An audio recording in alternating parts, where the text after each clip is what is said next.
Hello and welcome back to Down the Slope. And as you can see, you've got four happy faces. I wonder why that is. I wonder what the common denominator is for the happiness on the podcast. No Hibs at the weekend. I suppose there was Hibs ladies playing, but they didn't have a great weekend out. Anyway, I am joined by the wonderful Ewan and Liam as always. And Chris, you've returned once again. We keep getting you on. How are you doing? I'm good. I'm good. Yeah, thanks for having me back. No, it's a pleasure. All the listeners have been loving you as well, so it's great to have you, my friend. Ewan, you are on dog sitting duty this week. Yeah, I am. Yeah, Lauren's away in Spain with our mum, our gran, and our sister for the week. Fucked off and left me behind. So I had her at the airport at 4 o'clock on Saturday morning, which wasn't so much fun. Getting up, but no, we're having a great time as I currently fight to get a ball out of the 6 months puppy mouth, and I am struggling. So yeah, move on. Yeah, if you're struggling with the dog as much as you struggle to say that sentence, you are screwed. Liam, you're someone who has raised both dog and baby. What's more difficult? It's not even a competition. Like looking after the dog is a piece of piss in comparison. Yeah. You realise how easy, I think being a parent, you realise just how easy that puppy stage was. Because at the time, you think the puppy stage is quite hard, particularly when they've got like the separation anxiety and stuff like that. But I think pretty early on into parenting, you realise it's a whole different ball game. And you actually, to be honest, you do get quite offended when people start to try and It's, compare the two things and it's say, funny, like we were in the "Geez, the car puppy's just the before. same," and I'm like, "No, it's not, We were man." in the car That's before the it. St John's thing game, and Liam was asking me how the dog was, and I think I said on 3 or 4 occasions, I was like, "I'm not comparing it. Like I'm not comparing it. Like I'm not comparing it." Oh, Chris, I know you've got a child. Have you got a pet as well? No, no, goodness, no. Goodness, no. Played Uh, it the safe way. I've had pets before. I agree with Liam. It's not even a competition. You can't just leave a baby in the living room for 6 hours. Do you know what I mean? Well, some do. Well, yeah. Okay, and well, now the fear of God is truly in myself and Ewan. Let's move into something else that gives us the fear, and that is Hibs managers. As we mentioned on last week's podcast, we're going to Hmm. break down our top Smooth. five and bottom five Hibs managers of the 21st century. And I like starting with the doom and gloom, so we're going to rock with the bottom five first, just to say, from the list I've done, because I've kind of left this open to interpretation. We all have. I've kind of picked a mix, a blend between best and like best performing and my favorite, and then on the opposite side, I've put worst performing and like least favorite to kind of Okay. connect with. Because I think that worst and best is just kind of it's a murky area. There's not Subjective. really any black and Yeah. white in it. So if you're listening and being like, how are these guys this wrong? Then just keep that in mind. Then Okay. fuck off and turn off. Exactly. Yeah. Get Yeah. out of here. Anyway, you kick us off. Who's at number five and why? I And have sorry, just saying we're starting with worst. Who's at number five Yeah, worst my and my why? fifth worst. I don't know how that works as an English sentence. Is Pat Fenlon, who got the nod for me ahead of a couple of others, just mainly because of, well, two stinkers, really. I think in general he done okay to bad. Someone, but he came in a sort of relegation fight and got us out of that ultimately. And then the next season there was some good, some bad. Ended up bottom six, and then he left with us in mid-table again. But yeah, couple of significantly horrific results right in between all of that makes him make the list for me. And just before we come on to next, the comments onto that, has anybody else got Fenlon at five? All right, Chris, who have you got at five? This was a difficult one. I actually haven't decided. I've just got a gloop of managers in fifth. I could be controversial and say the current incumbent. Um, but then you've got your Sean Maloney's, Paul Heckingbottoms. But I'll give Montgomery a reprieve. Um, and I'll go with Sean Maloney that I've got at fifth. Yeah, I just I think he was just another manager who tried to fit square pegs in round holes and didn't do a very good job. Um, and a lot of people kind of said, more time. He deserves more time, or he would have been good if he would have worked it out if we'd given him more time. But he didn't get more time, so all we can judge him on is what he did, and it was pretty crap. when you've got Josh Campbell like a deep line playmaker, you're not doing a good job, are you? I'm genuinely shocked though that Montgomery didn't make the cut. I'll be completely honest. I'll come to you in a second, Liam. But Sean Maloney is also my number 5, and it was a coin flip for me between him and Montgomery. Not because like it's similar to the Venti take I had a few weeks back. It's not because I think his tenure is going to last as terrible, but at the moment I think he's got like a 2% better win percentage than Sean Maloney. I'm not too into stats, but yeah, I can definitely like see the argument. Liam, who have you got at 5? And yeah, let us know. I've got the Yorkshireman himself, Mr. Paul Heckingbottom, Yeah. as 5th worst. Heckingbottom's kind of a weird one because we finished top 6 from, I suppose, when he came in, what looked maybe slightly improbable, and the vibes for a while under Hecky were quite good, and it was all anchored by really an exceptionally good song. Oh, totally, yeah. That created really good vibes. But I think if you look at the point from which we finished in the bottom 6, or sorry, the top 6 onwards, it was all just really downhill. Now he did give me a Derby Day victory on my 30th birthday, which was exceptional, but really there were a lot of really stinking performances. Do you remember the game we went up to McDermott and beat St Johnstone 2-1 and Omiyonga slipped that through ball in from McNulty? Like we got battered by St Johnstone that night. Like totally battered by St Johnstone. And then the whole League Cup debacle, it was just all really bad and playing guys out of position. And then the comments about, oh, didn't you realise you couldn't substitute Scott Allen, and the playing Scott Allen on the right wing, and just everything that happened at the beginning of that season. And I remember the strength of feeling had turned against them so much that like it was probably worse even than Montgomery is now, and the fan base just wanted them gone. And I found him a thoroughly unlikable guy, and that's what this is down to for me. The recurring theme in this list is there's quite a lot of unlikable characters in my bottom 5, and he is one of them, albeit not the worst. He is much higher up my list. I think, yeah, Much lower, you mean, Ewan? Well, lower, aye. No, he's second best. Yeah, he's held in lower esteem. I think the problem with Heckingbottom for me was that it felt like the pitch was like a grid, and players were only allowed to go in certain parts of the pitch. You could almost see like the fullbacks sort of like doing the cartoon bit to stop going off the edge of a cliff when they got to like the halfway line. They weren't allowed to go over it, so it just felt really restrictive football. So I could have included him on the list, but nah, there's guys I don't like a lot more. So he's not in your list at all. He didn't make my list at all. Right. He could. That's what I'm saying. He could have made it. He was in that gloop of managers that just could have went the 5th worst because he started high. He started higher in my list, and then I let personal feeling sort of come into play, and he got moved lower. And 2 stories on Heckingbottom. The St Johnstone game you mentioned. After we scored the second goal, I think the McNulty one was the second goal. Some guy ran on the pitch, ran in front of the goals, went like that in front of the keeper, then jumped on the pylon and managed to get back in the crowd. And he DM'd me after the game, being like, "Oh, saw you at the game. Would you be able to come to court and say that I didn't go on the pitch?" And I was like, "Absolutely not. Am I swearing under oath that you did not do something you 100% did on camera?" So yeah, that was a quality day. How do you know that man is not currently still evading the authorities? Like you just told that story. That explains a lot of the hate comments on YouTube, Paddy. Yeah, honestly, all the anonymous accounts that are after me call me Specky non-stop. It's just must be the one guy. The one guy's called me Specky my whole life. And Chris, I know you've got one rival now on Twitter as well, but we can come to that story later on at some point. One. Yeah. The guy that was saying you were raging the other day, I was like, "Jeez." Yeah. But I'll kick off with my number 4. I think he's going to be higher on other people's lists. Just say I didn't have Hecky in my group either. But I've got Lee Johnson at my number 4. I think he kind of goes without saying as to why he didn't really connect well with the fan base. In short, he was a really weird guy.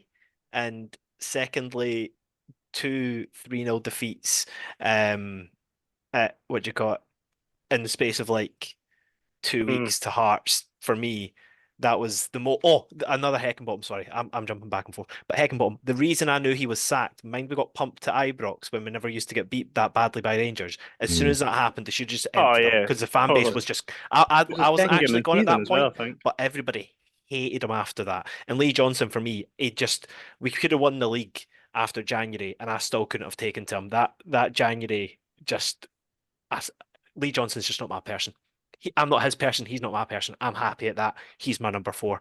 Liam, have you got Johnson at number 4? And if not, who have you got? I actually don't have Lee Johnson at number 4 first. I've got someone else who I think will probably be on your lists, but might have just evaded it because he was quite a middling manager, and that's the apparent toast lover, Bobby Williamson. I have him 4th bottom. I think that his time at Hibs, he does deserve some credit for bringing through ultimately what led to there being a bit of a golden generation that followed him. So he does deserve a bit of credit. But I don't think you can look past that and just not recognise how shite we were for a huge amount of period. And we were essentially just a bottom 6 football club under Bobby Williamson. He had the most blown it moments as well against Livingston in the CIS Cup final, and I've talked about that before at length on this podcast and the effect that had on me as a young man and my experiences at Hibs going to Hampden. Just really not a good manager, and again, in terms of likability, not likeable. And I think the thing is, well, just one thing I was going to say about the golden generation, and I don't know if this is true, but there is a story that he did try to swap Derek Riordan for Bobby Mann from Inverness Cali Thistle, and I think throw cash into the equation as well. Was it not Derek Riordan and Stephen Whittaker? I didn't know it was both of them. For Bobby Mann, yeah. Now, I've so seen the Bobby credit Mann isn't play so football. isn't so much due. To call Bobby Mann agricultural would be probably not going far enough in terms of his characteristics as a footballer. You guys are probably still a wee bit too young, you and Harry, to remember that sort of first Inverness team that came up. But they essentially had guys like Bruce Ross Tokley and oh yeah, I remember that. the Yeah. boy McBain and Sunday Munro, and they were all big farmers. Like they were all probably a wee bit too fat to play professional football, but played professional football anyway, and most of their strength was in their upper body. And Bobby Mann was kind of cut from that cloth. I don't have Bobby Williamson anywhere on my list. Should I justify it? So firstly, I don't think I've got I've seen 6 months of his football. I got my first season ticket as a half season ticket that January. Obviously, I was still just a kid at that point. And then I thought it was worthwhile to bring some element of fact and not just sort of opinion to it. So I reckon of all the managers that are going to feature in worst, before you would consider them for best, he actually has the best win record of all of them except Lee Johnson. So, like, for just some names that might feature here, better win record than John Hughes, Pat Fenlon, Paul Heckingbottom, like Nick Montgomery, Sean Maloney, Mixie Pat Line, and like he's better win record than all of them. So he just lost. He was the one that got taken out for Pat Fenlon to get put in, and actually started even lower. Hence, when I said I moved Hecky down as well, I pulled him out maybe just because probably I don't have enough recollection of just how grim it was. And like he was just coming to the end of it and that, and I just associate that period with being really excited by the likes of Riordan and O'Connor and stuff like that. As much as I know from other people's recollections and stuff that it was shit. Just when I have to think about what I can remember and then the facts that sort of go with it. So he just escaped, and yeah, but much the same to Pat Fenlon, I would say. Came in a sort of relegation fight-ish. But I felt like there's probably less chance of us being relegated this season that Williamson took us over than Fenlon did. So maybe I should have went for Williamson. I don't know. It was really 50-50. I think it was when Williamson came in. Was it no Dunfermline that were bottom by like? So Johnston, I think. And was it Dunfermline for Fenlon? Right. Aye. So, because I remember when Williamson came in, he had to win like one of his first games, which was a big. So I was reading today the game that Sosie got sat. St Johnstone had just went to 9 behind us, and the next game was St Johnston. So right. I don't know if Williamson was in place for that game or not. But I remember there being like a big relegation game at Easter Road. It was St Johnston. And I think we won 4-0 or 4-1 or something. We actually got a really good result when he first came in. But I had Williamson at number 4 as well, actually. I think, fair enough win rates. And he and by all accounts, he actually seems like quite a nice fella as well. I think he's done some really good interviews and he's just a good football man. But Yeah, when you're saying things like if Hibs fans want entertainment, they should go to the cinema. People remember that stuff. Yeah. Do you know what I mean? Like that's not a good way to manage a football club, is to say that to the supporters. And yeah, trying to get rid of the good players in exchange for guys like Bobby Mann. That's not good football management in my opinion. And then he might have had a decent win rate, but he also bottled that final against Livingston. And the win rate was hardly, No, it was nothing to see for the And it's Like, probably boosted by bottom six finishes as well. Like, Of course, give yeah. yourself five easier easier fixtures, games. yeah. The context there, I think. I think is- that- He was it cooking the books. He was cooking the books. it was during a bit of a period of sort of financial, like, I wouldn't say turmoil, but like financially, a lot of Scottish clubs were in the similar boat as well, Yeah. and he didn't really take anything. He didn't really maximise that opportunity by making us a particularly good footballing team, or like play the market in a way that really helped advance their cause. And I think a lot of that was probably down to the fact, I know he was, his hand was forced to play younger players, but I don't know if you remember some of the signings during his time were brutally bad, like that were like not even like close to being good enough for do the you first think team. do you think there was, obviously you guys will be able to maybe think back, do you think he suffered a bit that he obviously came in on the back of Frank Sawsey, Harry, coming. Obviously, he got the sack very quickly, but it was obviously coming on the back of a sort of successful period under Alex McLeish as well. So when he comes out and makes comments like he did, does that get amplified as well? Because it's been in a time of relative success for the club. Scottish Cup finals, third place finishes, obviously winning the third division. Like, timing's a thing there as well. So he maybe doesn't get looked back on. I don't think any of the people we'll mention get looked back on fondly, but there's maybe not too much difference between what he done at the club and, well, the person that I'm going to mention in fourth. Yeah, I mean, you could argue that Williamson was a wee bit lucky to have the players coming through that he did as well, because he certainly had nothing to do with their development. He kind of came in just as they were ready to become first team players, which is quite lucky, and probably a contributor to that win rate. a middling manager for a time of transition. And he didn't really go about it very well. I don't think. And No. I mean, I don't really hold any ill will to him now, but at the time I remember thinking, I just didn't like this guy. He wasn't liked. He was not Yeah. liked right from the start, and I think he made some sort of comment in the media about him not being liked because he was a Hun, basically, or words to that effect. Yeah. And it kind of just, a lot of people didn't really take that particularly well. He also signed Colin Murdoch. Yeah, that's right. Hey, he scored in that League Cup semi-final. He scored his pen. That's all that matters. Yeah. And Roland Edge. I don't know if you remember the left back Roland Edge. Of course, sorry. Who can forget Brutal. Roland Edge? I just feel traumatized just listening to whatever's going on here. I was going to put him in because I remember my dad really didn't like Bobby Williamson, but I literally couldn't tell you anything about Was him. he just before your time, Harry? Then, or like, I think what year was it he was in charge roughly? He left in 04. We're talking I'm being like 4 or 5, so Right, okay. yeah, I really can't comment. Every time I come on this podcast, I feel older and older every time. Oh no, that's Hibs. That's not us. That's Hibs. True. But one thing I will say though is managers that because nowadays the reason that Lee Johnson got so much notoriety amongst the Hibs fans is because social media will amplify everything that you say, whereas that, like, if you want entertainment, you go to the cinema. This is like 20 years on, Yeah, and I know that quote. Like, I wasn't even aware of the guy when I was 5, but I know the quote now. Like, he's transcended his time. But you said you've got a different number 4. I can guarantee nobody will have him in the top 5, and I feel really bad for it. Bottom 5, Ian. And Ian's really bottom struggling to figure Sorry, out this bottom concept 5. works. We'll get him Surely the worst, it can still be a top 5. No, of it can't. All right, It can't. wrong. Anyway, Mixu Patalainen is 4th for me. Really, really, and I don't like it.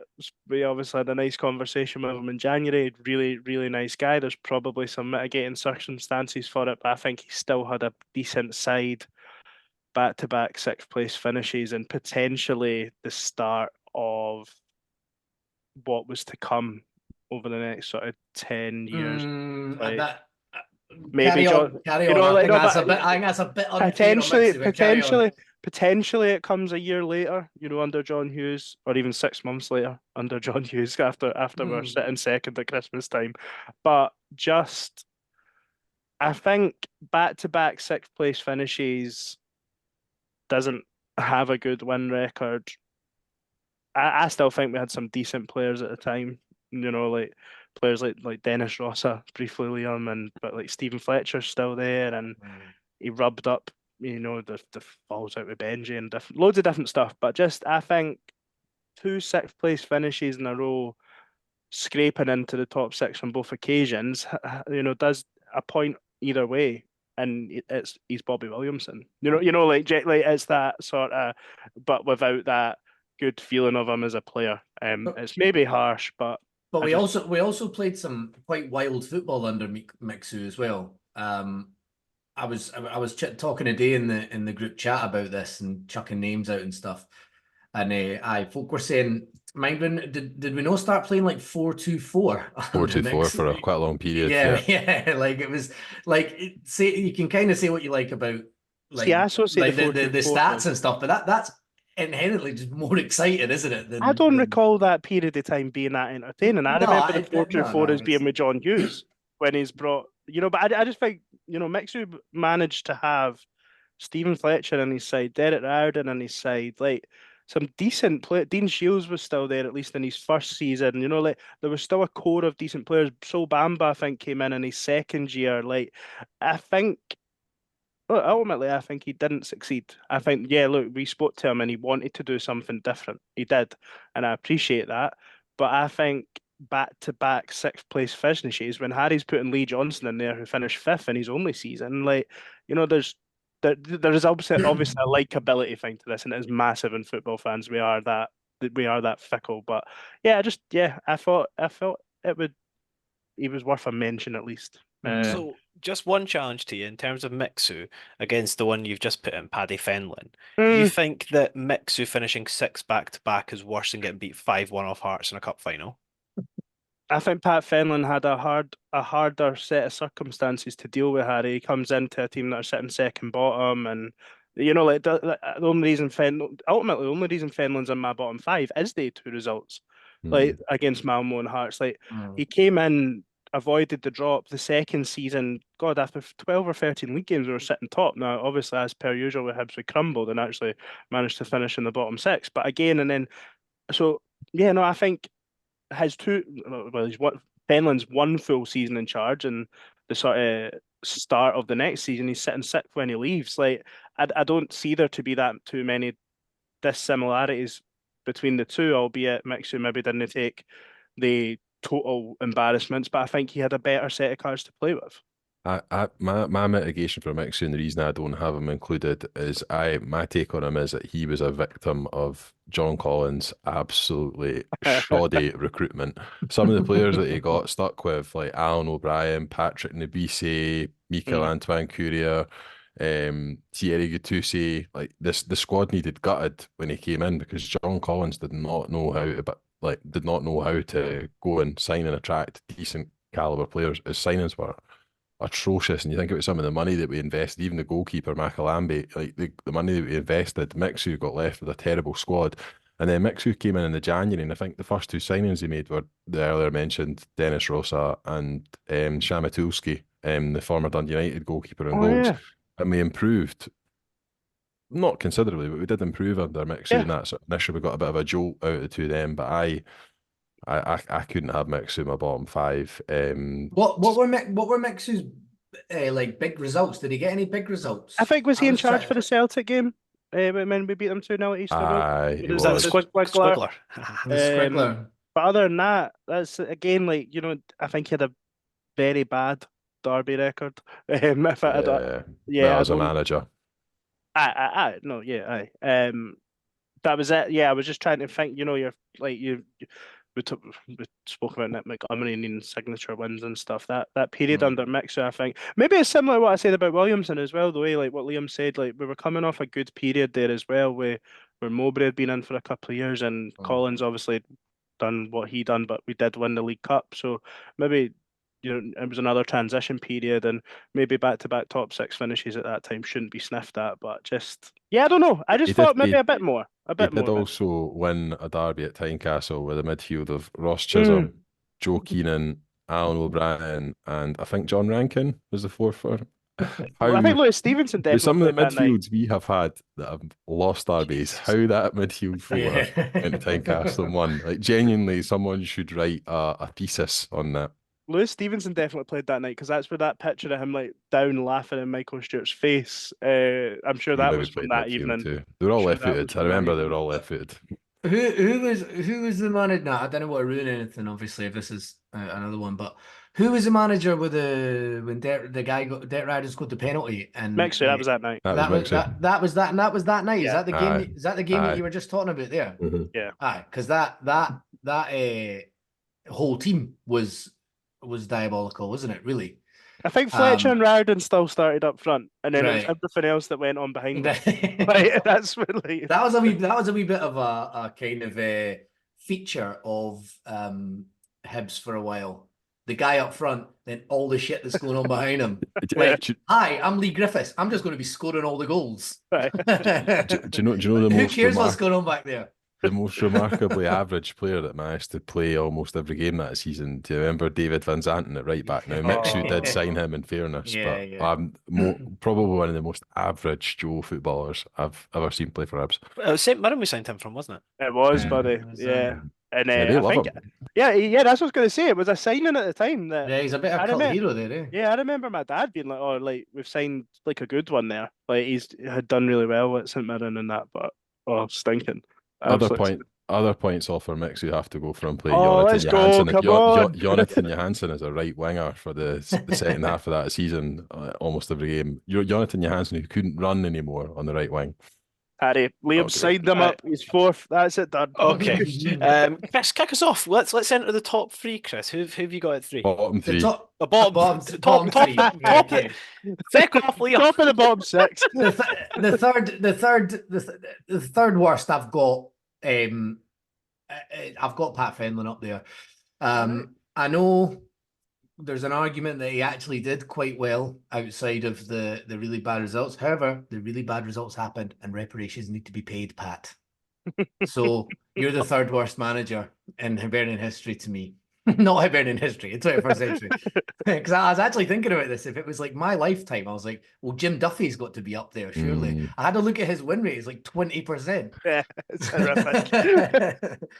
But anyway, I think, yeah, the problem with looking back at stuff is unless you do want to actually get down into the nuts and bolts and the statistics of how it all happened, it is the memorable moments. That's really what you've got to go on. And unfortunately, Fenlon's got some really, really bad ones. The worst, possibly. Oh yeah, I mean, no, it is. Like, there's no getting away from that. So, I would say that so far I would be happy to swap Fenlon and Mixu, but neither are making my bottom three. okay. Liam, I was saying this before we went on air. I'd be shocked if the top two aren't pretty unanimous. Yeah. But carry on. Liam, who's your number three? Have you got the same? No, my number three is the fairly recently departed Lee Johnson. Oh, what's your reasoning? So I think in terms of league finish and position, he obviously does not rank amongst the people in the bottom five up until this point. But I think you have to look at the level of investment in the squad, which Fenlon, Mixu, none of these guys had that level of investment in the first team. I've never seen someone make as much of an arse of a first transfer window when they've gone into football club as Lee Johnson. He literally signed like 16 guys and then proceeded to use about 2 of them once he'd figured them out.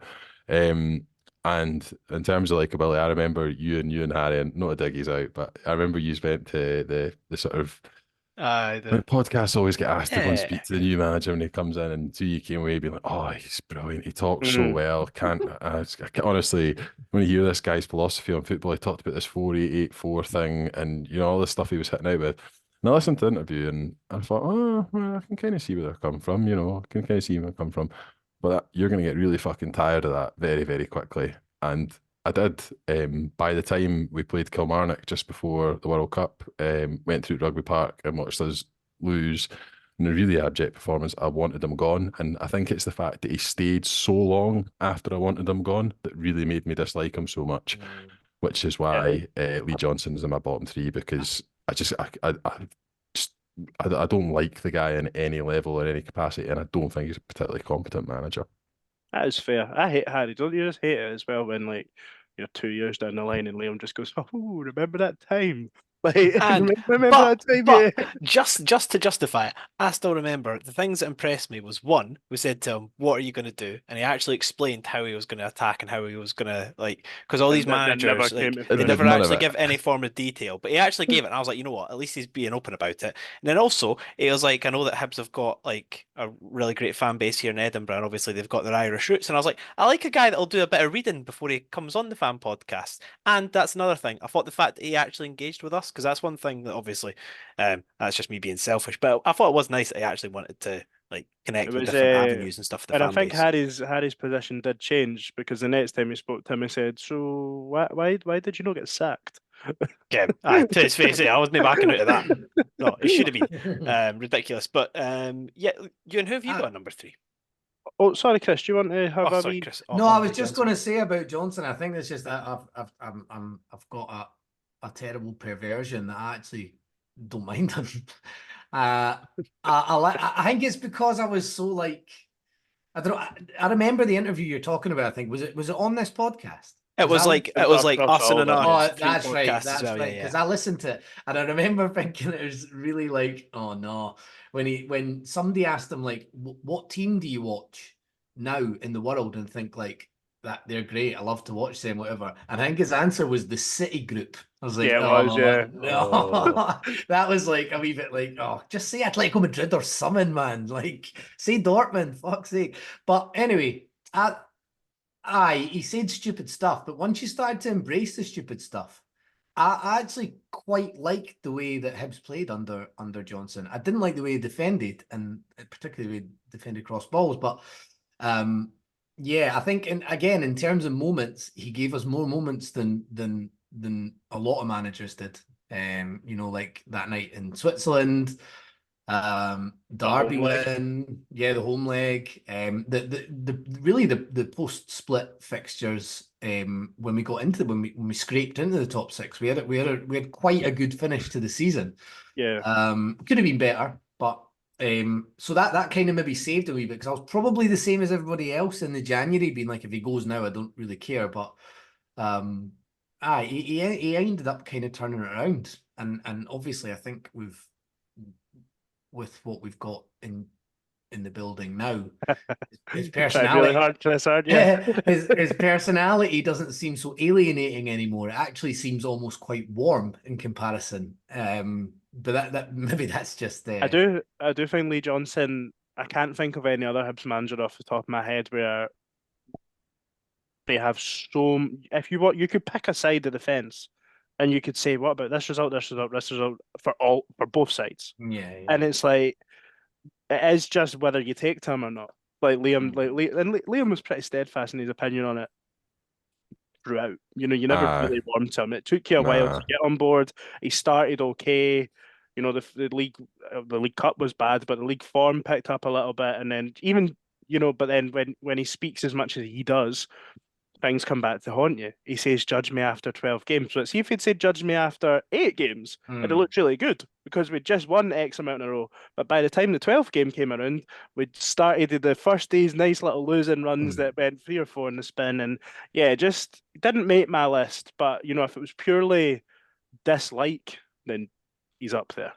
The two Derby defeats in January back to back are all-timer bad moments for a Hibs manager. They are. They're bad. Like there should never have been any. Not to go over again, but there should never have been any coming back from that. Like that should have been Jotter's time. I think ultimately what I boil it down to is I just don't like sleazy men, and he's a sleazy man. So for me, he has to be bottom 3. I mean, one thing I would say is I could always watch his kind of pre and post match interviews. I can't watch. I can't, and I don't watch the stuff now that Hibs put out. So I I am the I same, don't know where that ranks in terms of like engagement or like connection with the team or whatever. Because if I see anything from the current Hibs manager, I just scroll past it. I don't even watch it. The only I thing am the I'd say same, though, actually. like that's because Lee Johnson is a meme in himself. Like he is Yeah. literally like a real life Yeah, David you know, Brent. So he is and so you're gonna watchable get because it's you're like gonna get a someone's laugh. written him. Like the things he comes out with, like yeah, I you guess get pumped there is 5-0 that. at home and he's talking about, oh yeah, it's like I've driven to work and they put me in an F1 car. I don't know what to do. It's like, shut up. What? Yeah, Yeah, true. mental. But yeah, we could talk about Lee Johnson and his stories and him for the rest of time. But Ewan, kick us off with your number 3. So yeah, my number 3 is Paul Heckingbottom. Okay. He left us in a pretty bad position.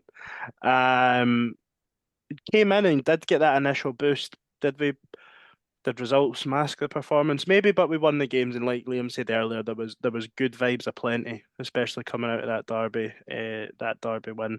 However, very quickly after that, the wheels did start coming off.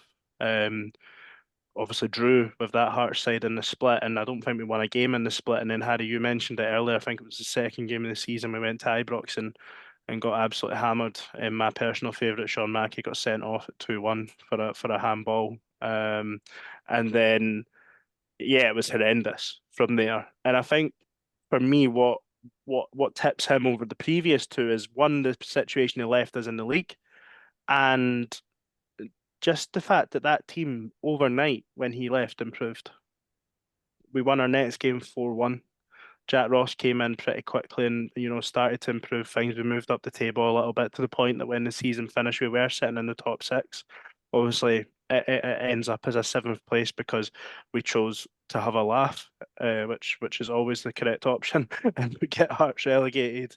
Had that season not finished, I think that team probably would have went on to finish above 6th. I think we maybe there probably would have been enough in the tank now to carry on. Although we had a couple of stinky results there against Hearts and Aberdeen right before the lockdown, just in true Hibs fashion. You're not going to see us again for months and months and months, so we'll leave you with 2 all-time shiters. But no, I think the team that he had should have done better. He probably should have done better even in that top 6 when you get into that position. But I think he left us something like second bottom, having won 1 game or something, which was the first game of the season. Yeah, not a good manager. Although I think some players have actually come out and said he was like an incredible coach. I think Marvin Bartley and Lewis Stevenson maybe both said it on Long Bangers when he was speaking to Matty and the guys, and said he was a very, very good coach. But yeah, not for me. Just a bit of a disaster, really. I still remember it was Joe Newell away to Elgin. He actually had a really good performance, but he played him at left wing. Played him at left wing at Same against Ibrox. Stirling Albion as well. I've just never really Brutal. been able to forgive that, to be honest. But as He Liam played- said, I think I saw him. I saw them. It might have been Joe Newell's first game. It was East End Park in a friendly. Yeah, is that the and one he where was, we were locked outside for like 20 minutes trying to get in? Because Dunfermline can be that way at times. Yeah, no, yeah, you're right. yeah, it was that. Yeah, it was that. It took ages to get in. Yeah, I remember that one, and I remember seeing Joe Newell out wide. I mean, you didn't really know at the time, being like, "Why is Joe Newell out wide?" You were just like, "This guy's quite crap." Yeah. It was Joe Neal said on here, like him and Christian Doige, like they didn't like the man, whether it was the manager hadn't told them or their agent hadn't told them or whatever, but they didn't actually know they were coming in to play games that quickly. Christian Doige was signed in like the June. Why was he not told? Like, you know what I mean? Like, I'm not saying it's the manager's fault, but like surely to Christ someone told them the games come that quickly. But hey ho. Yeah, not for me, Harry. I think he is. I think did Chris and Liam, did you both have him at 5? I think he's a little bit worse than that. I think Liam. Did you give your 3? Yeah. Yeah, I've gone. So just to recap, I've gone Heckingbottom, Williamson, then Johnson. And Chris, you've gone. I've gone. Well, a group of managers at 5, but I pinpointed Maloney. Then I've gone Williamson and then Fenlon. Ewan. Initially, it was Fenlon mixed with Heckingbottom, but I think I've been swayed to go mix with. I'll stick with it. I see Liam shaking his head already. Fenlon mixed with Heckingbottom. Right, and I'm last one to reveal the 3. And I think I would be surprised if he wasn't on all your guys, but I've got 5th Maloney, Fourth, Lee Johnson. And third, I think potentially the worst and most boring football in the history of Hibernian Football Club, Colin Calderwood. I just honestly, like, I don't like to bash individuals, but as a person, I thought he was like the opposite of charisma, whatever that word is. I think in terms of the style on the pitch, it emulated him as a person. He for what it's worth, he's Yeah. he's my least favourite Hibs manager Yeah. of the 21st century. A Totally. guy who was just openly taking a wage. He wasn't interested. He didn't want to be there. He admitted afterwards, he's like, I just couldn't pick a team. Yeah. I mean, he was just awful. And we were talking earlier about the start of the death spiral. I think that was the real start of the real start of the death spiral, where there was just no recovering from it. Yeah. The apathy of with the fans had really set in. Crowds were going down. The football was awful. I think there was only one way it was going to end, really. I think that, like, I still remember how empty Easter Road used to be when he was manager. Like, nobody wanted to go. Like, well, when we come on to our top five, like, I remember certain managers I would love to go and like think of them in the dugout and be all excited. But as a like growing up, kind of like mid kid, like approaching teenage years, I just couldn't stand Calderwood. I just didn't take to him at all. And so he's my number three. But as I say, I'm sure you guys have got him somewhere. So I'll kick off number two. This is controversial because I don't dislike him as a person. I actually really like him, and I thought personality wise he was all right, but just some of the signings, mental, and the worst result in the club's history. Pat Fenlon's at number two for me. I completely understand not even having him in your worst five, but for me, I just, when I was ranking and I saw the names, I just thought 5-1. And I just thought I can't not have him in it. I think I've got a very obvious number one now. But yeah, Pat Fenlon for me. You just, I think we all do. yeah, and it's the picture of the five signings with him, like the five loan signings at the end of January and him, and it's just one of the worst images of all time. It's just ingrained in my head. So Pat, I don't dislike you as a person. I think you're all right, but as a manager, please don't come near Hibernian Football Club again. I think it's just harsh to put him worse than Calderwood, because I think to an extent he's even tidying up Calderwood's mess. Yeah. But I if think it is Calderwood harsh starts at, like, you know, I know it sounds so defeatist in that, but if Fenlon lost the semi-final to Aberdeen, people would have went into that summer and went, you know, he's actually done a decent job. He's came in and stopped us from being relegated, which was a very real proposition. And, you know, he had a decent run in the cup, because I remember it was Kilmarnock at home in one of the earlier rounds and we beat them. Maybe that was quarterfinals. I think Cowden Beef, maybe, because Lee Griffiths got suspended for telling his own fans to fuck off or something, I'm sure, after they scored. But, you know, yeah, it is context, Harry, and, you know, you can't ignore the results. But to put him below Calderwood is that's a big one for me. But then again, I've got Mixer in my five, so who am I to talk?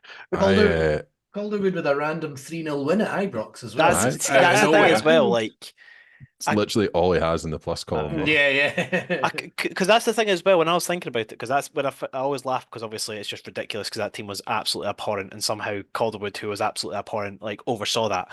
Did Fenlon have like a marquee win? Did he have a win that you can look back at and be like, wow, that was awesome? Because I can't think of anything. For vibes, the Kelly away in the Scottish Cup the Lee Griffiths one. Vibes. Fenlon had the Derby win, Ross Caldwell as well. Also, he had the 4-0 against Dunfermline the season. 4-3 we looked like we were going to go down, and we were Falkirk 3-0 as up well, after like 20 odd minutes. The 4-3 against Falkirk. Yeah, no, I think true. Fenlon had a few good moments, to be fair, and I don't have Fenlon in my bottom five, and part of that is purely down to vibes. I liked him.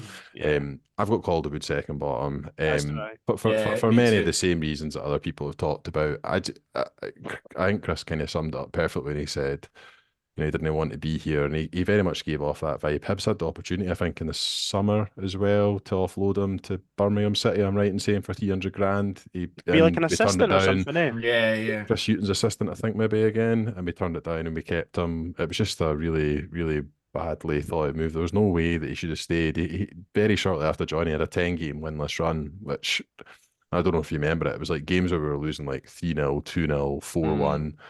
The games weren't close, and we didn't really get any manager bounce from him coming.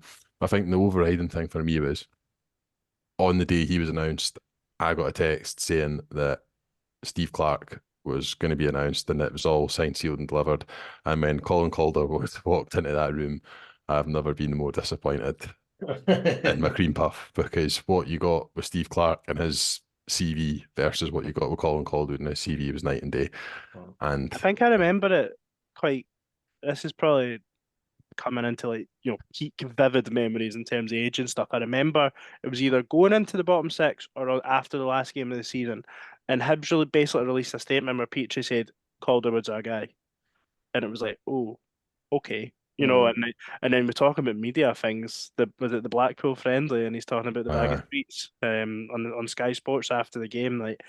Yeah, bad, real bad. And we only went into the summer having lost like 6 games in a row or something. I mean, look, I Like, want we to were say, brutal, like yeah, Liam, I want to brutal. say that statement came after the season, after we had just like stunk out the bottom six, like entirely. Like not even like maybe we'll do the same this year, but like just totally. Well, there could be a manager shooting up the list, by the way, if we didn't, if something goes wrong in the next 5 games. But yeah, no. Anyway, what I was going to say about Calderwood just quickly is that I think memory plays such a huge part in this, and how you remember, because my memory of Calderwood being the Hibs manager was that every game took place at night in the winter. Freezing. Yeah, freezing. There's like no games in the summer that I remember when Colin Calderwood was manager. It was just always the depths of winter. So that's obviously like a kind of mind trick that Do you know my what, though? memory You're is right. playing with me. You are right, though. And like that season, like it was the first stand at the East Stand, first season the East Stand had been opened as well, like you say, Harry. No cunt wanted to be there. It was a shell. It was a shite kit. You know, it was the most basic, bog standard Puma hang in the Yeah, world. the Like Puma one, it was just shit. It was just utter shit, only to be made worse, Harry, by I'm assuming the universal number one that we all have. Yeah, I mean, it can't be anywhere. It can't be anywhere else, can it? Right, Chris, you kick us off. You kick us off. Terry Butcher, Jesus fucking Christ, Jesus, jump scare. Yeah, he just came in and I think he just tried something, and what he thought, that reaction that he thought he was going to get from the players, and how he was going to, you know, be this kind of drill sergeant and like not treat them as like a friend. He was going to be like a really authoritative, and it just backfired. It just backfired in such a huge way. Alienated the entire squad, abused some of them. If you listen to the stories, just a complete catastrophe. One of those sliding doors moments, of course, because, you know, if we'd stuck with Fenlon, we don't get relegated. But if we don't get relegated, does all the stuff that happened after we got relegated happen? I don't know. But yeah, the Terry Butcher experiment, just an absolute car crash of an appointment. Yeah, like I said, I think he came in and he had this idea of how he was going to do it. It just failed so miserably. Yeah. I don't know if there's really a huge amount more I can add to that other than just how we finished the season. Like, he'd basically told guys who he then later upon relied on that they were surplus to requirements. It's probably one of the worst examples of man management you will ever see in football. Telling guys that you're no longer required, and then you're thrust into a relegation playoff, and all of a sudden I need you to play 90 minutes in probably the most cut and thrust game of the season. Everything about him was bad. The recruitment in January, you know, the defence was probably less of an issue. I think we kept like maybe 4 or 5 clean sheets in a row quite early on after he joined. So he deemed that to be less of an issue and went out and got Danny Haynes, Duncan Watmore, and I can't remember who the other one was in the January, and they were terrible. Like Duncan Watmore, I think, got injured quite early on, to be fair, so I wouldn't, and he's gone on to have an okay career, which suggests that he might not have been that bad a signing, but Danny Haynes was brutal. Does he not get hooked after like 15 minutes? And yeah, Daniel Boateng in January. Did Danny Hayes not get? Did he not get hooked after like 15 minutes in the game against Hamilton at home as well? Like, he took like the most innocuous of knocks, and just it was like you just didn't want to be there. Didn't fancy it. He put so much pressure on youngsters as well, like Jason Cummins. It was pretty. I think he forced Alex Harris back pretty quick, put the weight of the world on his shoulders, and although to be fair, I think his relationship with Alex Harris was one of the probably the nadir, I think, of his entire tenure. If you believe what you hear, and I've got no reason to disbelieve it, I've got friends or family that are kind of know Alex Harris and his family a bit, and there's truth in what happened. It was. Kevin Thompson spoke a bit about it on the Ramble with their interview a couple of weeks ago as well, and I find it interesting, Harry, that Owen Tudor-Jones, obviously signed for us from Inverness, but Kevin Thompson said basically that Owen Tudor-Jones was like, why the fuck are we bringing him in? Basically, when it was like a player that's actually excelled under him was like, I'm not sure about that. I think that tells you everything, And I don't know if it's a shame or not, but a lot of players obviously got let go by him in the days leading up to his sacking, and I'm not sure that any of them would have deserved to be kept on or should have been kept on, but ultimately it wasn't his decision, or shouldn't have been his decision to make that decision, and it just totally ruined this football club 6 months. And the most Hibs thing to have ever happened. Along with others, by the way. Yeah, there was the opportunity to go to Tynecastle and have the best day ever. We relegate literal children who are wearing Hearts kits, and we somehow get beat whilst before the game we've put out flyers with TB Gawa, and we somehow go there and get papped about the place by a bunch of 16 to 18-year-olds. It's just embarrassing, boys. It's just embarrassing. And then the Hamilton game was awful. Oh my god! Do you know, I was playing a gig. I was playing a gig that night with my band, the home leg, and I watched it downstairs in a pub in Kilmarnock. Like, you think of a worse place to watch a Hibs lose a penalty shootout to get relegated? Yeah, Easter Road. Yeah, well, yeah, true. The worst thing is, if you watch the game back, you can hear the Hibs fans singing "Couldn't carry Nadie" as he smacks it in and makes it 1-0. Oh, well, that's the thing, mate, as well. Like, you were literally seconds away. Like, it wasn't as if it was like 2 early goals. It was 1 early goal, and then they scored in injury time. It was the stadium had thought we'd got over the line in that sense, but no, it was peak Hibs.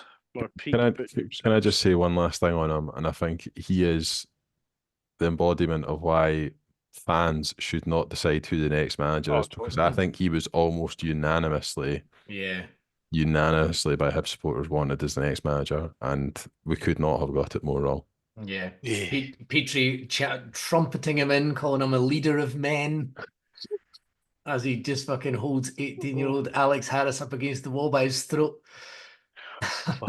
Superb. Well, fucking boys, superb. What a time.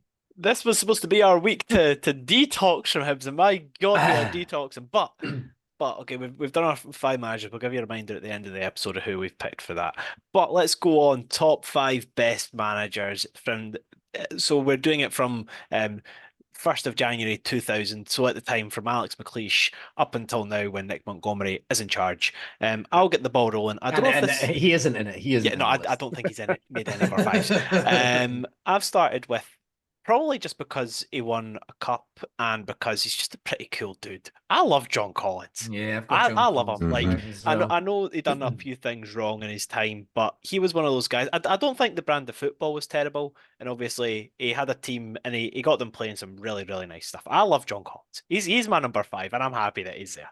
Yeah, he's my 5 too. Yeah, he's my 5 as well. He didn't. I think he was probably a bit, maybe not before his time, but certainly. The Hibs squad wasn't ready for somebody like that, I don't think, at that time. And I think if circumstances had been different, then he could have actually maybe gone on and done something for a while at Hibs and then somewhere else. But I don't know.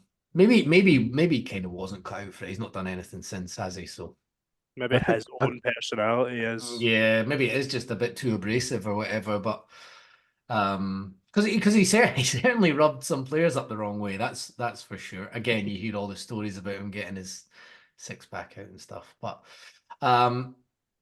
Yeah, I mean, he won the League Cup, and we played really fucking well in the final. We did. We scored Oh, that yeah. great goal with the third man running and stuff. Like that's just really good stuff. That's like legendary Hibernian stuff. We don't win a lot of trophies, so you have to enjoy it. And we certainly don't win a lot of trophies like that. Mhm.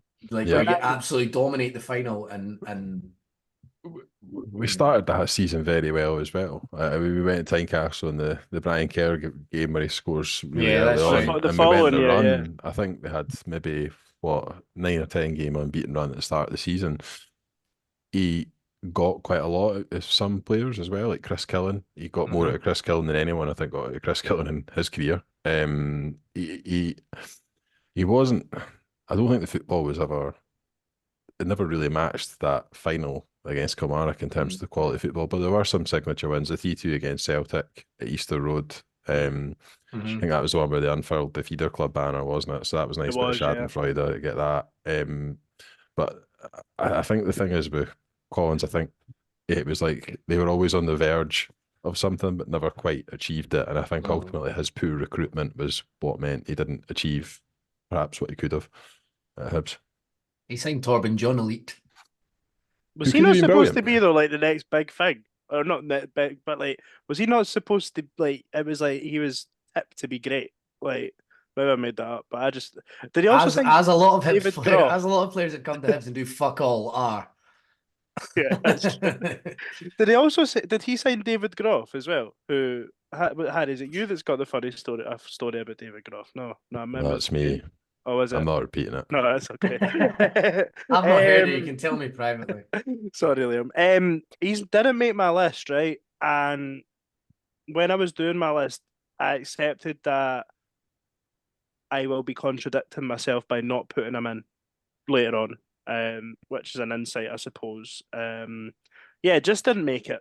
Probably more for league form than anything else. But I have to say that was, well, up until another day, the one of like it's such a happy memory, you know. Like I was 10 years old. Sorry, Chris, I know you'll be feeling a bit older again, but like I was 10 years old, and I'm thinking, God, Hibs win that's just a piece of piss. This, you know what I mean? Like I've supported at this point. Let's say I got my first season ticket under the last wee bit of Williamson. I've just watched Tony Mowbray for 2 years and now we're in a trophy. Fuck, Yeah. this is some good shit. This.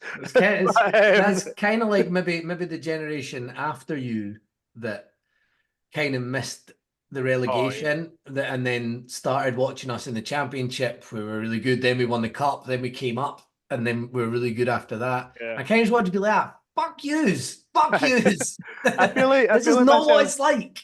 I feel like myself and Harry, we got that little taste of a high. Yeah. And then we just went through school just getting like absolutely battered. For the 6 years that I spent in high school was perfectly finished with that relegation. That was the summer I left school. Yeah, right. Like that we went, and you know, Nice. like that transition through the 6 years of high school was like I've just got progressively shite and culminated with that. But my fifth, I know will for a fact be higher up Liam's list, almost certainly be higher up Chris's list. And Harry, I don't know if you'll have him. My fifth is Alex McLeish. Maybe a little bit because of what I remember. And as everyone gave their fifth, maybe I could give my fourth at the same time. Can I just go jump for in it. on fifth? Yep. Because I think that having Alex McLeish at fifth is fucking stupid. I think if you're having him, he should be a lot higher. But I didn't put him on my list on the basis that I think I was like 2 months old when he got appointed. So it's objective. You're no longer allowed to say how old you were when things happened, know. right? So it's I know, that's objective plenty. for me, right? Now the reason that I'll have him fifth is I looked at his, and this is probably because I never seen it, so that's fair, right? But my fourth is Neil Lennon, and I have Lennon above him because I think they had very similar tenures. They both won the championship first division. They then followed it up with a very good top flight season in which Lennon got a point more, just our best ever points tally. And then the season when they left, it was nowhere near as good. Yeah, they floundered. So McLeish definitely did. Yeah, so I think he was eighth when we left. I don't know. I think we're sitting sixth or seventh, and Lennon left much the same, right? So I've put Lennon purely just above because he got a point more, and it is literally the best points total we've ever got in a 38-game season. So I think that's worth a mention. And ultimately, I watched it. So that's my 5 and 4, and I just thought it was right, Harry, to sort of put them together. Probably. I'll just jump in quickly to say I've also got Neil Lennon 4 for me. Yeah, so I. Nice. And the main reason is after he got his signings in January, that is still, in terms of length of time, the most like prolonged period of enjoyment I've had watching Hibs. I think the style of football, I don't think has ever looked better. I think some of the games that we had in that, like the 5-5 game, the 5-3 game, like it was just class. There was just so much fun to be had when Neil Lennon was manager. And then obviously he was Bromby when we went over there as well. And then I know it's the championship, so we don't really count it, but he still won something. And I just like if we compare him to the managers that were on our worst 5 list, he just has such a great personality. Like you could tell if something was going wrong for Hibs, Neil Lennon would be there ready to fight anybody and everybody at any given time. And I don't think we've had that in a manager in a very, very long time. And I think that's great. And I just want he'd be there ready to go fight. back. Yeah. He'd be there ready to fight until he was ready to just fuck off. Yeah. That's one thing that you have to. There is definitely a point. And where that's why he's not this. higher. That's why he's not higher. Yeah. Oh, I mean, I think the Neil Lennon football, and certainly after the high of winning the cup, you kind of thought like, where do we go from here? How can we? Like, we still need to get out the championship, but it was kind of like, is it just going to be back to like grinding out wins in the championship, and then, and actually for a point it kind of was just back to that. Yeah. But he did manage to take that team, get them out the championship, and then perform at a pretty astonishing level for most of the season. What I would say about Neil Lennon though is, was he a really good manager, or did he just have the biggest anomalous Scottish talent in the like blossoming in the middle of midfield?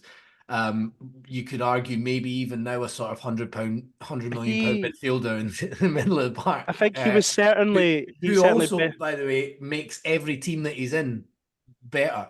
St Mirren won cups, Hibs won cups, Scotland started qualifying for tournaments. Now Aston Villa are on the brink of qualifying for Champions League. So maybe just having John McGinn in your team makes everything all right.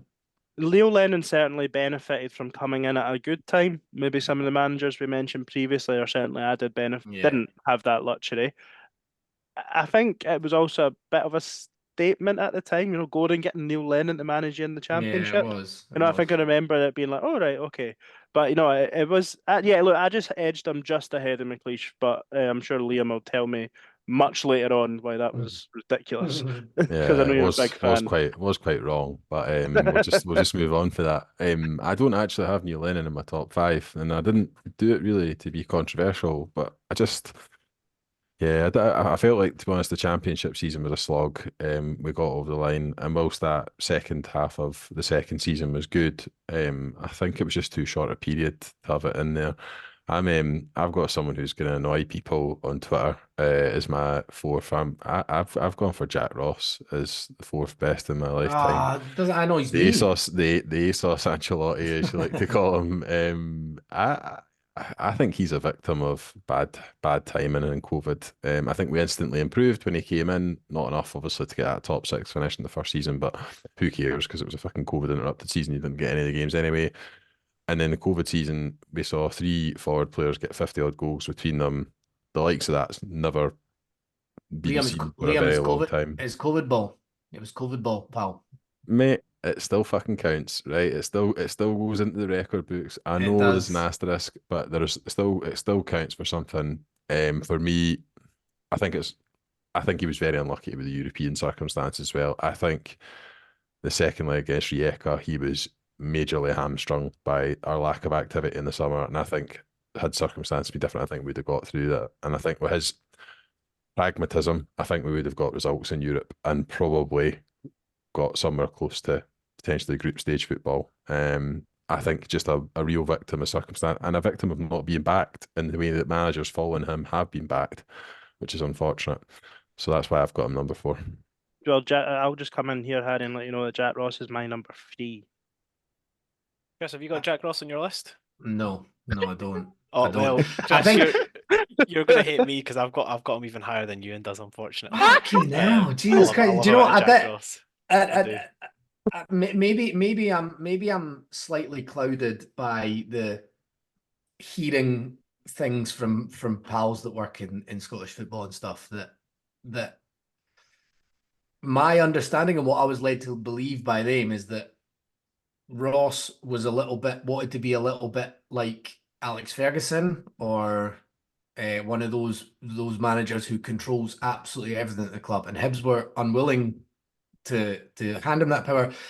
My understanding was that Ross and Matthew didn't really get on. I think there was a bit of a power struggle there, which ultimately I think kind of led to Matthew leaving. So as pragmatic and as good a manager as Jack Ross was, I don't think everything was quite as progressive behind the scenes. I would say. Again, I got no evidence of this. All I've got is like some things that I've heard about how when Matthew left, Jack Ross was apparently saying that he didn't want anyone to replace him in that role. He wanted to do it as well, and that's a big red flag for me. Like Lee Johnson did. yeah, exactly. Well, I suppose there's maybe some evidence to that when you look at the roles he's sort of carried out since then, and the roles he carried out before that, it was PFA or something like that. But yeah. I think Jack Ross is a massive victim of COVID ball. Personally, I think we talk about football and style of play and stuff, and we've all done it. And fuck, I probably done it in that run. Actually, do you know what? I'll hold my hands up. We put out and I say I done something incredibly stupid in the early days of this podcast on Twitter, and you're emotive at the time and you're steaming and you're sitting in your house with nothing to distract you, and Twitter is a great place to vent. And I decided the podcast page was a better thing and said he should have been sacked on the spot after St Johnstone's semi-final. But you didn't get three players combining to score over 50 goals if you're not a good attacking team. He had a competent defence. And look, is it... You do if the pressure's off. But the pressure's off for everyone, though. And the other teams couldn't achieve that. Like, other teams there was a couldn't team achieve that. There was a team that went unbeaten in that season, obviously, so, Mhm. and we took... Again, only able to do it when the pressure's off. No, totally, yeah. So maybe there is an element of that, but I think he got a lot out of a team that, Alex Gogic had a good season. He got a lot out of Kevin Nisbet that season. Christian Doige probably had his best spell at the club. He brought Josh Doig into the team, and I think he was probably the person that done the most for Ryan Porteous' career at Hibs in terms of, maybe that was more to do with fitness. Maybe if he'd been fit, he would have played more under Neil Lennon. But obviously the big game thing hangs around him. Of course it does, and maybe rightly so, but I had him above Lennon for the fact he got there. I know that's not the right way to go, but Lennon got to a couple of semi-finals and got beat. Jack Ross still won, a semi-final or two, and obviously never got the chance to manage the final on the second one, so you'll never know there. But yeah, just gets the edge for Lennon over me. It was also third, not fourth. It was third. I think as well. The longer we're an unserious football club for, and the longer that we continue to be, the better quite frankly, abject, the better he looks. And I think that is another. So that's maybe a positive for him in terms of the timing. But I do think ultimately, if you look at it, he came in. I mean, he came in during that period where Hibs and Hearts are scrambling around looking for a manager for ages, particularly Hearts. And we appointed a guy who was competent, which meant that we didn't get relegated. And our Edinburgh rivals ultimately didn't appoint someone who was competent and were relegated. They still managed to take a dullion off them at Easter Road, though, before they did get relegated, didn't they? He did. But that's what I said ultimately, earlier. it was inconsequential in terms of the season. So, So what would I actually say? If we could have just beat them that night, we could have got them relegated and finished sixth. I didn't have Jack Ross in my top five at all. I just don't think I didn't have him in the bottom five. I know him in the top five. I just think that sums up his tenure at Hibs quite well. It wasn't in the top. I just struggle to take the COVID ball season too seriously.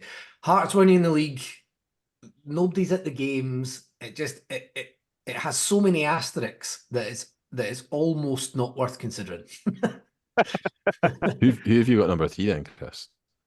Number 3, I've got McLeish. Yeah, I've got McLeish. I know he did kind of a lot of the kind of good work in the late 90s, like we're getting kind of Sawsey and Latapy and stuff. But the team that got to the Scottish Cup final was probably my first team that I got to watch. That the team kind of picked itself. Like you knew who the 11 were, and they were great players, and yeah, it was so that was a really kind of proud, like fond memory of mine was that McLeish team and getting to the cup final in 2001. I cried after it. I cried after the cup final. Even got absolutely hammered by Celtic.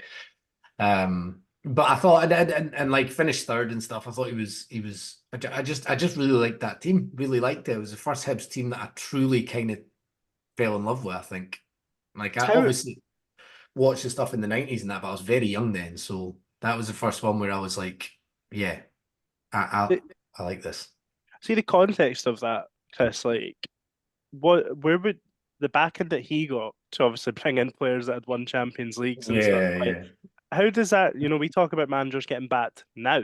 Yeah. Like, where obviously there was more money in the Scottish game then. Yeah, it was the Sky money, wasn't it? Like what? Like did we? It just all gone mad. But were we investing? Were we clearly the third biggest spenders then, or were we still sort of fifth like we are now? No, absolutely not. It's a team that you had individuals who were on big wages, but it was a team that was augmented by a lot of solid Scottish pros, guys like Gary Smith, who would not have been on commanding money, John O'Neill. It wasn't a team, it wasn't like an all-stars 11. He bought well. He used guys like Ian Murray and Tam McManus, who would have been on youth team contracts. I think Tom Smith probably played quite a lot of that season down the left-hand side. Grant Brebner, who wasn't his signing, I don't think, but had been around for a while. He did use the Scottish market. It's not like it's just that the ones that he did spend money on, he went to town on. Your Sawseys, your Latapys. I would imagine David Zatelli would have been quite a high earner. Dirk Lehman, he'd have been on money, or I think he was a bit of a journeyman, Dirk Lehman, really, wasn't he? I don't think he went to Motherwell after us, so I wouldn't imagine he was commanding mega dough. But he just spent it well. Ulrich Larsson, what a pickup he was from some club in Denmark. Did he get? For about 5 minutes. I mean, that one fell in his lap, to be fair. But it's but guys like Stuart Lovell, Paul Fennick as well, like they were not. I mean, Stuart Lovell's a good player. Paul Fennick, you wouldn't ever say was like a fantastic player, but just played really well in that team because that team just fitted together so well. Totally. And like I say, it was one of those teams where it picked itself. You kind of went to the game and you knew who was going to be playing, and you knew what shape they were going to be. The kind of three at the back, or with Sawsey as a sweeper, and it was really the first time where we won a lot of games, I think, and we're just really good. Harry, I know. Sorry, maybe want to move on, and Liam, I know you'll probably come on to talk about him in a bit as well. But like, so see the cup final against Celtic. That's one of my earliest memories of a football game. But see, like the expectation, or probably the earliest actually, but what would have been the expectation there? Because we've got a really good team. We're finishing third. There's obviously Latapy's got his issues, but that's probably the start or right in the middle of like that fantastic Celtic team that ended up going to the UEFA Cup final. Like, would the fan base have expected to compete in that game, or was it like what happened was sort of what expect? You know what I mean? Like, what was the expectation level, and was it seen as like a little bit of an underperformance on the day, or? I don't know. I've never really kind of thought about it all that much. Possibly a little bit of an underperformance, but I don't really think anybody held out much hope for us, because that Martin O'Neill team was really good, wasn't it? It was ridiculous. Like, it was so good. It was. I mean, we'd finished the season with a bit of a whimper as well, which is the important thing. I think we only lost maybe 2 of our first 25 or 2 of our first 26 games or something ridiculous like that. And we were, at one point, there was talk of us challenging for the title, which seemed ridiculous, but we were second place pretty consistently for a long time, and then we fell off, and we had a bad end to this season. sort of limped over the line. I think expectations were very low. I think everyone knew how good that O'Neill team was, to be honest. I think there was a bit of frustration on the day because, like, did Jackie McNamara not score? I think so. And there was a wee bit like we maybe could have like defended, like, why is he scoring? You know what I mean? We maybe could have done a bit better in those individual situations, but overall, like Liam said, I don't think there was a huge expectation. I've certainly gone to finals since with more expectation. Maybe a bit similar to when we lost to Come away with the Celtic same under result. Fenlon. Aye, maybe the same sort of vibe as the Fenlon final against them. Obviously, we were a lot worse and Celtic weren't as good, but I certainly came away from that game going, like what you got to do? We're seventh. They just won the league. Sorry, Harry. Anyway, That's okay. So just to confirm, is everybody given their 3 apart from myself then? I think so, aye. Cool. Well, I'm going to be the first of the 4 of us to say him. The man who I would say overall made me fall in love with football, to be honest, Tony Mowbray. I know you guys are unhappy that I've got him this low. I love Tony Mowbray and the brand of football that he brought in. It was entertaining. Like, you know, when people talk about like the Hibs way, and like it definitely doesn't. It's not managed to happen in the last like 6 managers, but Tony Mowbray definitely encapsulated that. The players that we had whilst he was there. It's always difficult because nowadays it's kind of known that like recruitment isn't just on the manager, whereas back in those days it was a bit more of a like grey area as to how much impact he had. But it was just a joy to watch, and obviously the like ground he set and ended up winning us the cup next year with John Collins. So yeah, I just loved Tony Mowbray. I'll let you guys have got him higher. Didn't love him that much. I had him fucking third. So that's, but I've got to yeah. I've got Alan Stubbs third. I've forgotten to give my third one. I know he'll be featuring higher up some of people's lists, but I gave Alan Stubbs third. Tony Mowbray features much higher in my list. I think we should leave Tony Mowbray to the end. Yeah, that is fine by me. And then I'll kick off because we mentioned him already. I've got Jack Ross at number 2, and let me justify. Some shout, right, so that's wild. Listen. The worst rule in European football: the fact that the Scottish Cup winners who need to win 6 games get group stage football over a team that's done it over 38 games. We weren't just the best; like we were comfortably the 3rd best team, and if he was given a left-sided centre-back that was competent and could have started for Hibs, he would still be manager right now. Recruitment has never shafted a Hibs manager more than it shafted Jack Ross. He helped build the team and helped the team develop to the stage that we were consistently beating everybody in the bottom 6. I can't think, like, obviously there was a frustrating games against Celtic, Rangers, Hearts. I can't think of any, like, well, obviously there was some in the January, but he was just consistently beating the teams we need to beat. Like, see with Lee Johnson, the reason that he failed was just because we would shit the bed so often. We'd be flying, then we'd shit the bed randomly. Whereas with Jack Ross, it was consistency. And we won football games. Like, of all the managers we mentioned, like, Jack Ross was just a winner when he was at Hibs. I know we didn't win cup finals. That was the thing that he was hated for. I would love to hate the current Hibs manager for getting to cup finals and not winning them. That'd be great. Imagine we had got good days out at Hampden and stuff. Imagine Hibs finishing 3rd in the table. We got beat at Hampden. We got beat at Hampden in November. If you're into that type of thing, I know. And then, that was the League Cup, no, the Scottish Cup. He done them both in the same season. Yeah. I think that Jack Ross with better recruitment. I know we all watched it on TV. Fine. Yeah, and that's.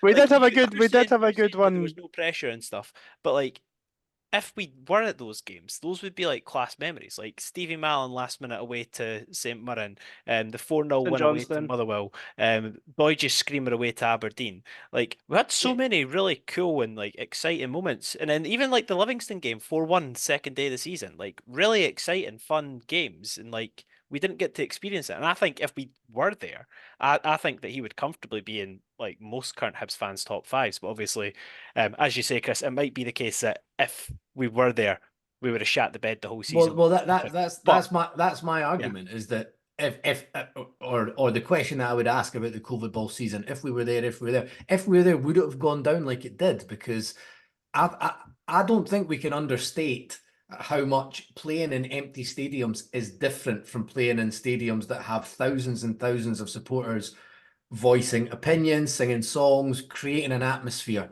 I really think it was a completely different game. And I mean, results kind of around almost the world, I think, kind of reflect that. A lot of weird things happened in COVID ball, and yeah, I would certainly struggle to have Jack Ross that high on my list.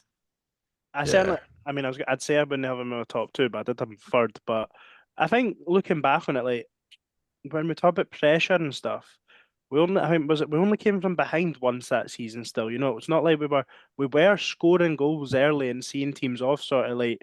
And I actually think our away record, for at least for a large chunk of the season, was better than our record at Easter Road.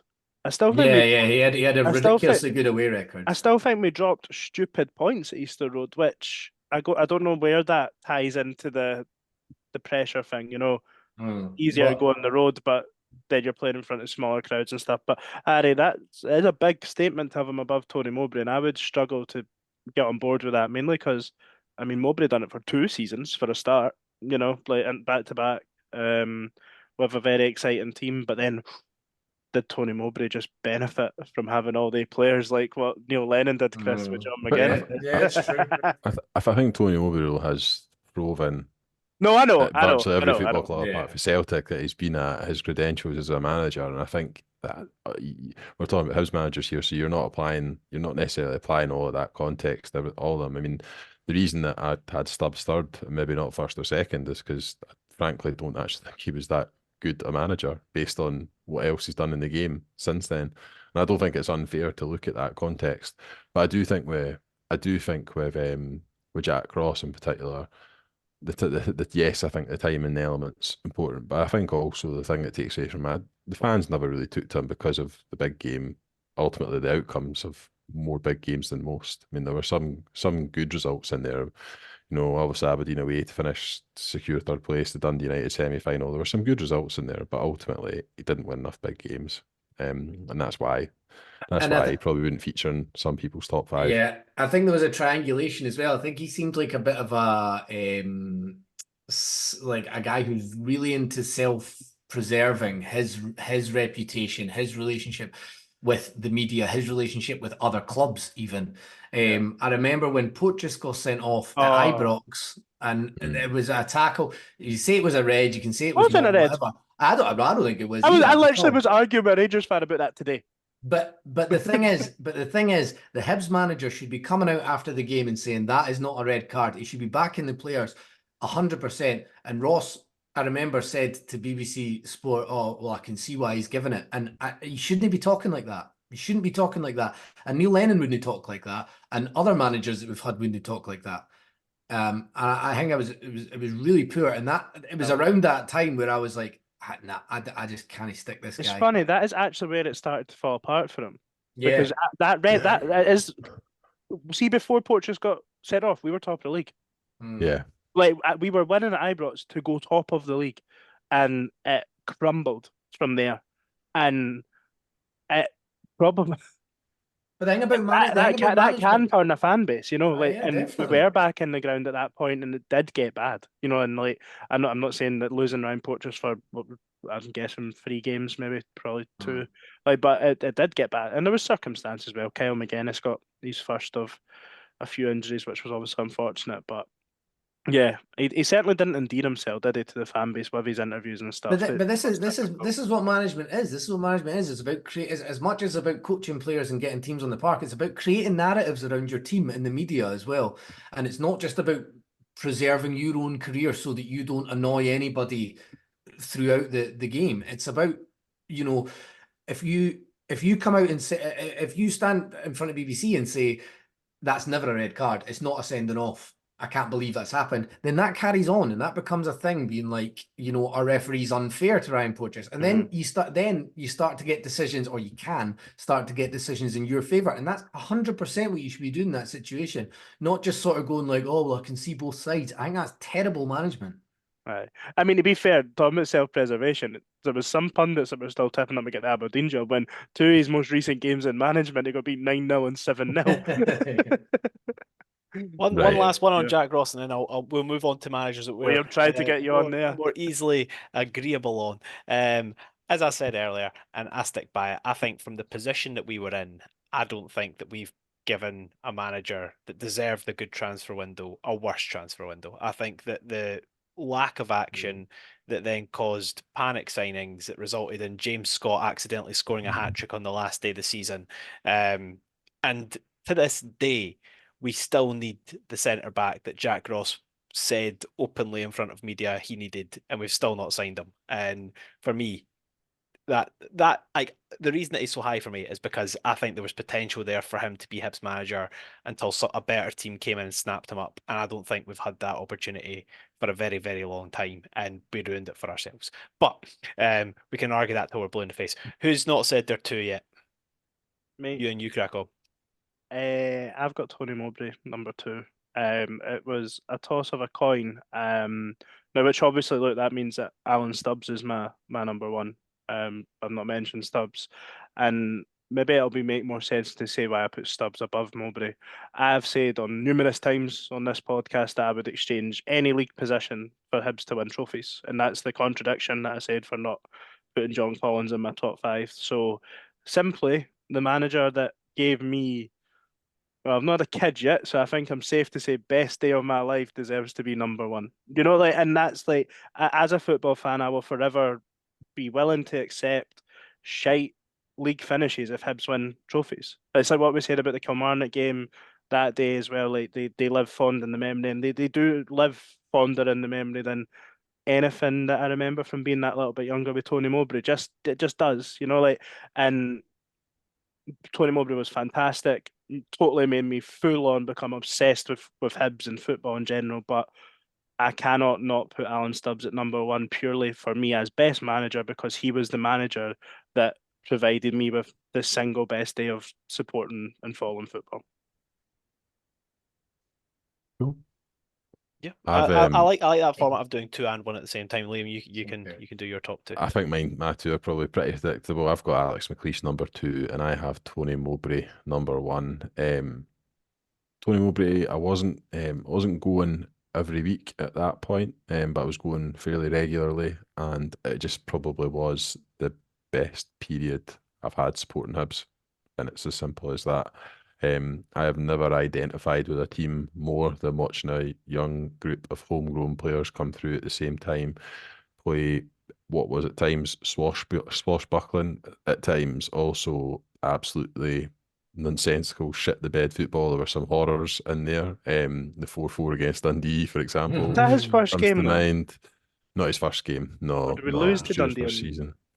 We lose at home Um, in his first game, like quite I bad. don't remember the first Oh. game. We didn't get off to a good start. I know that. But it was just a really good period following the club, and ultimately he kind of put the foundations in place to build the infrastructure that's there. I know it's not particularly exciting. I think the only real blot in his copybook is, and there's a couple, but I suppose the major one for me is the Dundee United semi-final, because I went to that game with full of expectation and we didn't deliver. And then there's another semi-final that I'd rather not talk about as well, but I think he was slightly hamstrung by the circumstances around that, in all honesty. He for a manager when he came in, I think, I'll be honest, and my expectations were probably quite low when he came in. He absolutely way overachieved against those low expectations. And it just was a really good time, really good vibes, like for the couple of years he was there. Well, I've got Stubbs second and Mowbray first. Is that what you had, Liam? Yeah, no, McLeish. McLeish and Mowbray. I we've kind of spoke about Stubbs already, but yeah, I agree with you and that when a manager kind of gives you a moment like that, something that you've wanted since you started supporting Hibs, you kind of owe him quite a lot, I think. Yeah, again, he benefited from having probably the most prodigious Scottish talent of the last 30 years in the midfield, but he did it. So yeah, I like Alan Stubbs. So he was second, and yeah, much the same as Liam. Tony Mowbray first. I think do you know, when he first came in, Mowbray, he actually spoke a little bit how Lee Johnson spoke, very like, I don't know if very metaphorical. And he wanted to get behind the players' eyes and find out and like find out what's going on. He wants to get to know them as people and stuff. And there was a wee bit when he came in, I was like, firstly, who is this guy? Because I'm only just still quite young. And I was like, he's speaking a wee bit weird, but he really did back it up. And like Liam says, like all the jobs he's done in football since, and how he's kind of the regard he's held in throughout football. Basically anywhere you go and ask about Tony Mowbray, people will just say he's a legend. I think you're right in what you say about he maybe benefited from having the golden generation at his disposal. I was being total devil's advocate there. Yeah. But he did also utilize him. It's a shame he never actually won anything. But the way that where we'd come from, I think we'd had McLeish, and then it kind of went to shit, and then Mowbray came in. I always remember, for some reason, when he came in, there was all this talk about how little money he was getting paid. He was like on 45 grand a year. But then, jeez. Yeah, I know. It seems like it's a long time ago now, but believe me, at the time, it was like a manager's only getting like 45 grand a year. So he must have been something of a punt, like a kind of. Well, it was his first job, wasn't it? Yeah, it was. He'd come from Ipswich. Is that right? He was like a youth coach at Ipswich or something. But yeah, I think and as well, just like to have all those young kind of a lot of like firecracker talents in there, and then he kind of played this very like patriarchal kind of fatherly role with them. I think it just was a nice match, and it was just good vibes. I was talking about how Calderwood's games always took place in the winter. It felt like Mowbray's games always took place short sleeve, summer, sun beating down. With teenage kicks by them. Exactly. That song is still like in my like football Hibs sort of playlist, like driving to Easter Road, whatever. And that is, I'm sure you guys all have to say, like that is Hibs for me. That is what that. And I know I've put Stubbs above him, but it is for that one reason. It is for a single game. But like, it's that and I Can Feel It by the Silencers. Like those two songs, both. I'm just like, it's just good vibes, man. Good times. Definitely. It's just so it's a real shame that we weren't able to build on some of the foundations that Mowbray made, and then he could really be kind of revered as like a Hibs legend, because I remember when there was talk about getting the director of football and stuff. I was like, oh, please get him back. Please get him back as like director of football. Doesn't need to do the tactical stuff anymore. Doesn't need the day-to-day, but just have him there. That would have been so good. But just a legend who as I was coming of age, he was the Hibs manager, and we had a really good team, and we won a lot of games. And it was like Liam says, it was just fucking good vibes, man. Well, let me read this. Statistically, he did not. Sorry to take us back. My number one was Alan Stubbs. Similar to what you guys said, obviously, like growing up, if like until 2016, if someone said to you, "What do you want to do before you die?" every single person that was a passionate Hibs fan would have said, "See Hibs win the Scottish Cup." And I don't know if you guys have read his biography or autobiography. I can't remember which one. But essentially in it, there's a story of like after his second time with cancer, he came back and he scored at Easter Road, and then after he scored for Celtic at Easter Road, like Hibs fans clapped, and he was like, "One day I want to like give that club something as a thanks." And I was like, I love a story, eh? I think it's classy. Does kind of sound like birthday card pish, I'm afraid to say. I think it's classy. But the thing is, for me, like, when someone you just adore someone, like, see if someone says to me, "Oh, if you could like have a dinner party with anybody dead or alive ever," I always say Alan Stubbs. I just love him. I've never loved, apart from maybe Effie Ambrose, I've never loved a Hibs related person more than Alan Stubbs. And we could win Champions Leagues, and I think Stubbsy would still be top of my Hibs manager list. I just think he's fucking class. It's interesting. Sorry, it's interesting that I was going to say the unanimous top two there, but I know Liam had McLeish, and I think McLeish had only after Jack Rawson for a laugh as well. Oh, you're a wank, eh? I know.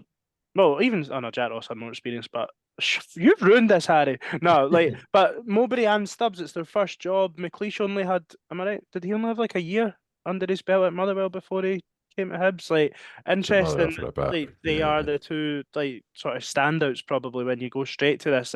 I'd imagine they were guaranteed to be in your top five. You know, there's no discussion point that. And then, but if Hibs were to go out and hire someone like say Montgomery did leave this summer, you know, like Hibs were to go and appoint a rookie like that, I think everyone would be like, what the fuck is like, where's the ambition coming from? Like, or Sean Maloney. Yeah, another one. Yeah, and we binned him 3 months later. I don't know. I just find it interesting. I just find it interesting that they were both lacking in experience, if you like, and provided some of our best days. I think if anything, what kind of talking about this stuff proves is that appointing football managers is fucking hard, and there's a huge element of luck. Timing is so important, but there's so much unknowable stuff that you only find out after the person's really appointed. Totally. I think Totally. Of course, yeah. And you know, we are kind of quick to, maybe not quick, but we do all blame the higher ups for the situation and when it comes to bad appointments, just as we did with Petrie.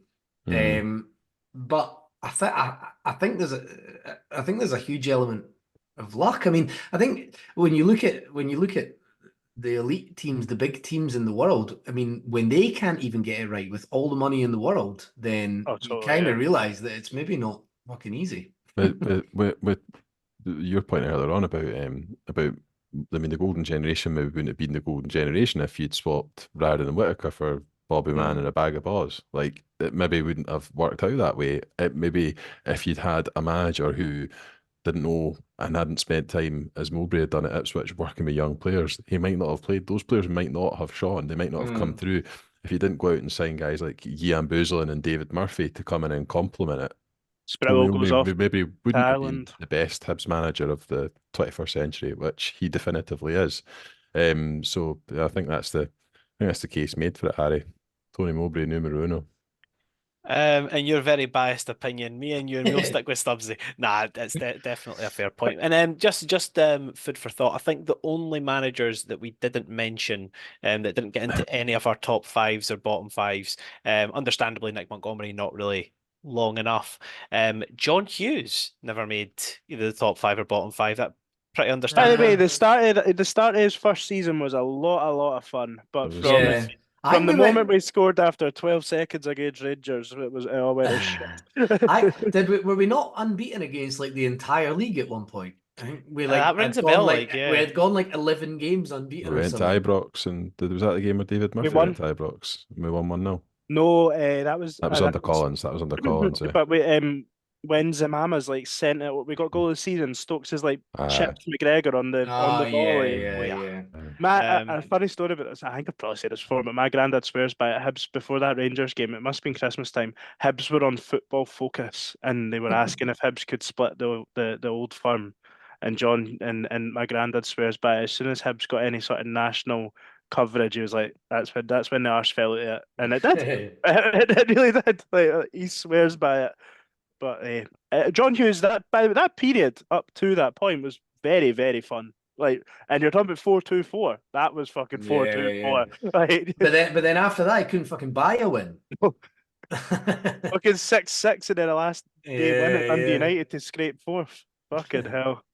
Oh, jeez. The last manager we couldn't, unfortunately, I hate to have to mention him, Frank Sozzi. I think it's fair to say didn't have a fair shake of the stick. So sample size, size, and also I think there was just an acceptance from all parties, including him, that he just wasn't cut out for it. So I think when you realise something like that and you just kind of scuttle off a wee bit, then it's kind of like, right, okay, you've done almost a decent thing really, and just gone, this isn't for me. Everyone kind of knows you're a legend player.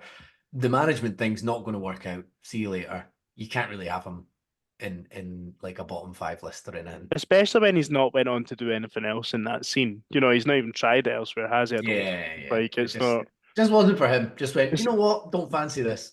So obviously Chris went with Maloney, who had slightly longer, but Maloney obviously fancies it. You know, he had all the coaching before it. He's now Yeah, at yeah. Wigan. So it is actually looking at his time with Hibs being like, like that is bad. All right, boys. Just for the people listening, I'd said to the guys, all right, I've got this and this if we need to extend this beyond half an hour. And then the guy's like, no, I think we'll be fine. And we are an hour and a half later. And yeah, I think it goes to show that people like negatives more than positives because we definitely rattled off the negativity more than the positivity. Just But more to talk about. Just, with Hibs. just more of it, isn't yeah, there? definitely true. But Chris, thanks as always for joining us. Much appreciated. No problem. Liam, Cheers for Ewan, having me. thanks again. Thank you. And everybody, let us know who you think's list was best, worst, and who you would have in your top 5 and bottom 5. And we will catch you next time. Goodbye. Bye. Cheers.